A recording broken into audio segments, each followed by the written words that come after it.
Son zamanlar sosial şəbəkələrdə Sumqayıt şəhərində bəzi avtobus sürücülərinin yol hərəkəti qaydalarını kobud şəkildə pozması və sükan arxasında mobil telefondan istifadə etmələri ilə bağlı video görüntülər yayılıb.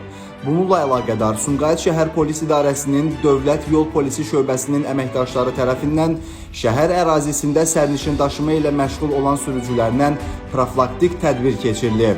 Həmin gün reysə çıxmayan sürücülər isə polis şöbəsinə dəvət olunaraq yol hərəkəti qaydalarını pozduqları hallar əyani şəkildə monitorlar vasitəsilə onlara nümayiş etdirilib. Tədbirdə polis əməkdaşları ilə yanaşı şəhər icra hakimiyyətinin nümayəndələri də iştirak ediblər. Görüş zamanı sürücülərin diqqətinə çatdırılıb ki, sərnişinlərin təhlükəsizliyinin təmin olunması məqsədi ilə yol hərəkəti qaydalarına ciddi əməl edilməlidir. Bildirilib ki, avtobusu idarə edərkən mobil telefondan istifadə etmək, sükan arxasında siqaret çəkmək yol verilməzdir.